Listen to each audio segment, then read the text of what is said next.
مكان. مدينة الرباط. عارفين مدينة الرباط يا شباب؟ مدينة الرباط اللي أسسها المرابطين عشان تكون مركز تجمع المجاهدين في سبيل الله، ومن اسمها الرباط أو رباط الفتح، من الرباط في سبيل الله والجهاد وإعلاء كلمة الله.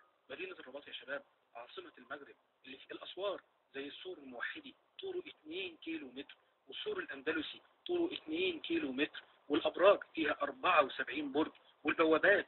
كل ده بناء أجدادنا في المغرب بعرقهم ودمهم لحماية الإسلام والجهاد في سبيل الله.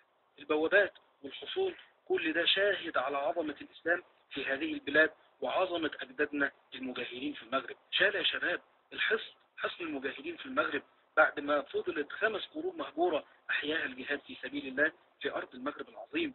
حصن أداية، القلعة اللي أسسها المرابطين للجهاد في سبيل الله في أرض المغرب. مش بس الجهاد يا شباب اللي كان في المغرب بس، لا، ومسجد حسان اللي أسسه الموحدين في الرباط.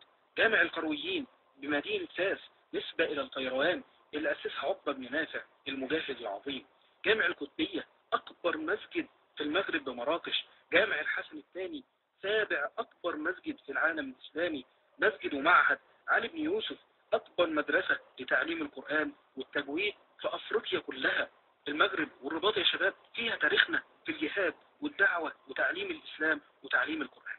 الزمان شهر شعبان، الشهر اللي قال عنه رسول الله صلى الله عليه وآله وسلم: شهر ترفع فيه الأعمال إلى الله عز وجل وأحب أن يرفع عملي وأنا صائم. الشهر اللي صحفتك فيه بتعرض على الله فيقبل ما فيها من العمل ويغفر ما فيها من الزلل، أو ترد ما فيها من أعمال وتثبت ما فيها من الذنوب. الشهر الخطير جدا يا شباب، وللنبي عليه الصلاة والسلام كان بيجتهد فيه أشد الاجتهاد، وما صام شهرا كاملا قط بعد رمضان إلا شعبان، كان يصوم شعبان كله أو كان يصوم شعبان إلا قليلا. الحدث الرباط بتفتح أسوارها، أسوار المجاهدين وأبوابها وحصونها وقلاعها بتفتحوا لمين يا شباب؟ للمغنيين من كل بلاد العالم في مهرجان موازين.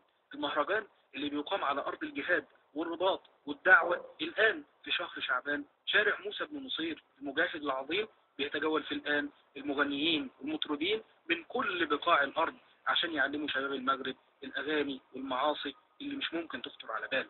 وكمان في وقت الامتحانات، يعني لا دين ولا دنيا يا شباب المغرب، يا عز الإسلام، يا دم قلب الإسلام، يا أحفاد المرابطين والمجاهدين والدعاء إلى الله ومعلمي القرآن. إياكم ومهرجان موازين، إياكم والغفلة في شهر شعبان، إياكم وتضييع دينكم وعقيدتكم وجهادكم.